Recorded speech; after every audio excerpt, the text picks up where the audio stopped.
I'm Chris, and this is my TAMIYA TT-01 Type E chassis assembly video. We're not going to spend time on every tiny little bit of it. We're going to mainly focus on things I think will be issues for somebody new or just anyone in general. This is my first TAMIYA kit ever, my first RC kit ever. Let's get started. So these kits, in case you don't know, they come with everything like a model car.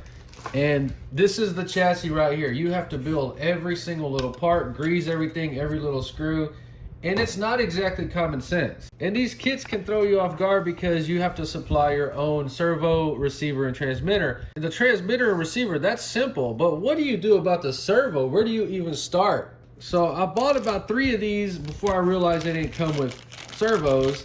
I went into a forum and this guy was very consistently popping off these numbers right here.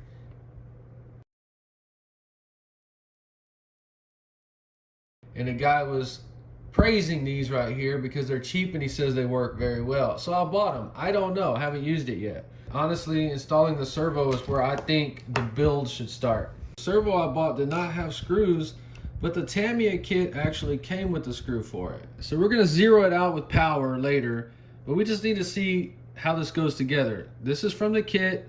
Perfect fit. It's got a real firm plastic servo saver spring. I really like that. Then this piece, it's got this little black washer. I think it's just a spacer. I was so happy when I found that screw in the kit. Perfect. Stick it in there again. Make sure it's not hitting. Perfect. So then you're gonna find these 2 pieces. I would set it on a flat table like this. See how we're using that flat table? You gotta tighten these up pretty good. Flat table, line the brackets up. Should set right in place. We can see the holes peeking through. Our servo is installed 100%. So we're gonna run through step 1 and 2. So the kit comes with some grease, but I'm gonna be using white lithium. So on these plastic bushings, unless it's having trouble pushing into the place, you do not grease the outside in any way. Put your stuff together first. This looks like a thrust washer. Get the little pin through there horizontally, and note that this thrust washer goes over the gear. So do a practice fit before you go into the car.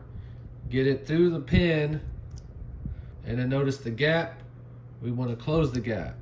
May need to push that pin in there a little bit. See now how we can take that bushing and we close the gap on there. Practice fit it before you put it in the car. We're just gonna go ahead and put grease all over the whole thing. Spin it on there. This has a dot on it because it's actually beveled on the other side. You got that thing in there, ready to go. Stick that in. Remember how we got the pin in there, then that black bushing over it. So work it, there you go. See, took the slack out. Front side, stick it in there. Get our plastic drive shaft, put some grease on both ends like that. Okay, we gotta get this side stabbed in there first, and then you're gonna lift up on it, and it will barely give you enough room to drop it in. Beautiful.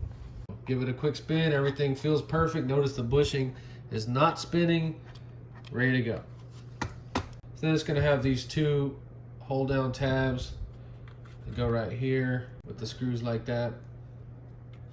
Now we're gonna be doing step 3 and 4. So we're gonna start off by getting the set screw started in the pinion gear. Go ahead and get it started on the shaft and snug it up to where you can barely move it. Kind of want to stick it on there like that and just get an idea if it's lined up with the spur gear or not. But you get what I'm saying, in case we needed to move it out or in. So I like it about right there. Tighten it up pretty good. You could put some thread locker on it if you wanted to. The kit's also saying to bend these terminals so the motor can fit. This goes on there next. We're using the stock 19 tooth pinion. So we're gonna screw it down like that. All right, stick it in there. The wires are a little bit in the way. Push this down as far as you can go. Got some grease on it, ready to go. Now we can put the cover on it.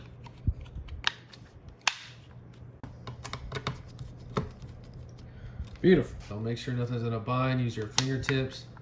You can spin that shaft. Good. So now we're gonna build a rear differential. These differentials, they don't have to be packed and filled with grease unless you're gonna be doing 100 miles an hour. Okay, just make sure it smooshes out on the sides. All right, so this one's gonna be hard to check, so just put enough in there. Drop it down. All right, you can see it squishing around. Okay, give it a dot. Spin the gear over it. Make sure it's in there really good. Okay, drop it in. If you feel like you want more grease in there, go ahead and put it. You're not gonna hurt anything. I would close it one time, open it back up. Everything's looking good. Screw it down. So now we're on step 6, installing the rear differential. Go ahead and get some grease on that shaft. Plastic bushing in there. Spin it. This needs to be pressed in there. There it goes. No. There it goes. So you notice the shaft should almost be flush with that bevel pinion gear.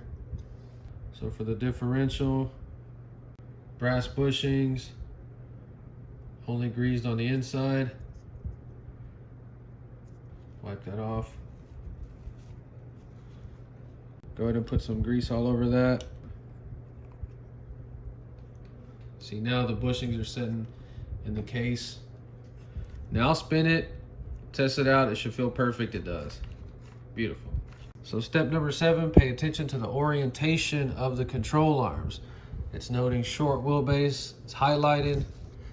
Let's do it. So you want to hold it like this for this step, but this piece doesn't screw down yet, so you got to hold it with your finger like that.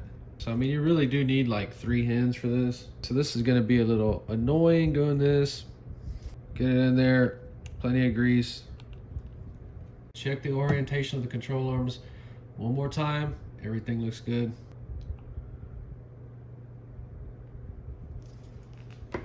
Make sure you get the grease where it needs to be.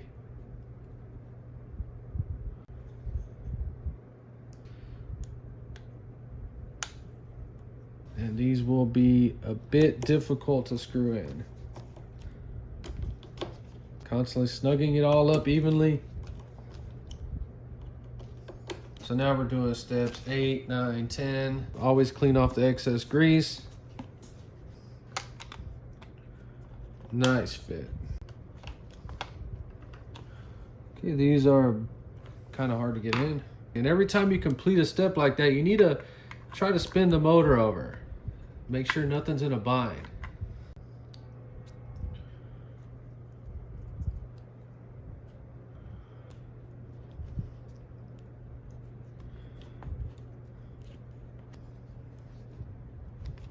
All right, so let's get some grease up on this. In the RC world, this is a dog bone, even though it is a drive shaft.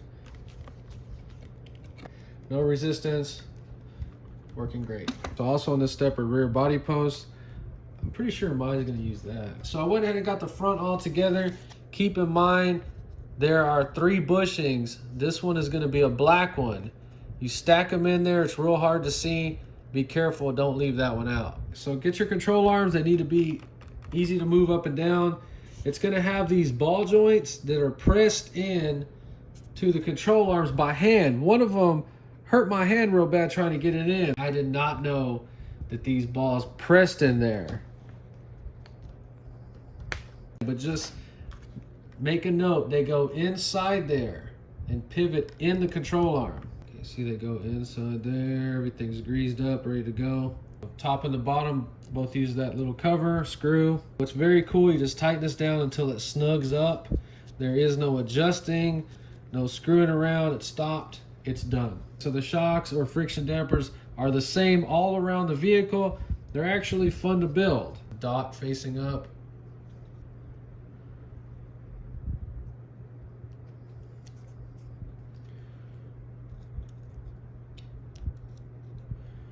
And then the best part ever, rotate 90 degrees and it's locked in, ready to go. Awesome. So no oil or anything in there. Stick it in, 90 degrees, locked in place, ready to go. No lubrication on this. Beautiful. If you're running a short wheelbase, longer stud and the bushing. Oh my God, beautiful, beautiful, beautiful. Love this so much. Step 21, foam bumper. Beautiful. So now we're gonna get all the little steering linkage ready. Note the dot for the correct orientation. You got the press-in plastic bushings, both sides. Step 22 is gonna be a little bit tricky. Gonna have this grub screw all thread piece.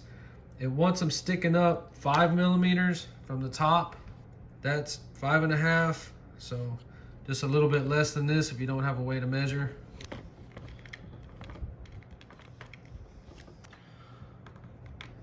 Okay, that's good. Then these little pieces next. Not showing to grease any of these parts. And remember the dots.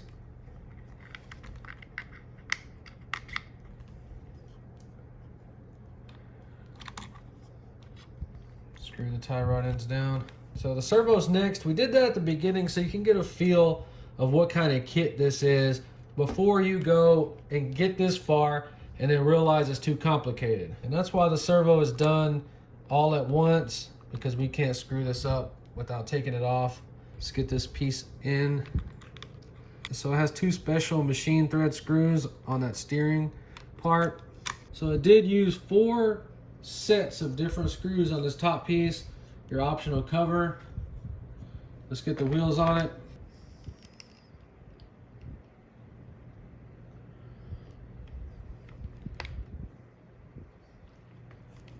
Little pin. Let's check the play in it. Okay, hub adapters. Okay, let's see if that takes the play out. Still has about 20 thousandths or half a millimeter of play. Not that bad. So it took me about 6 hours to build it, but I did take my time. There's not one doubt in my mind that everything on here is not perfect and ready to go. The only issue I had was those little ball plastic bushings. I didn't know they needed to be pushed in.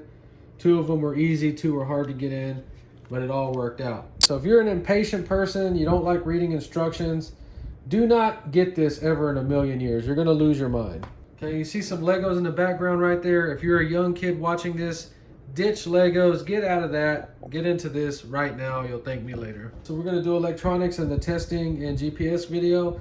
See how fast one of these goes for the first time. I have no idea, but I will be happy if it's at least around 20 miles an hour. I will be sort of mad if it's not 20 miles an hour. And for my first Tamiya RC, this model is absolutely beautiful. All right, well, that's it for the video. If you enjoy it, please like and subscribe, and thanks for watching.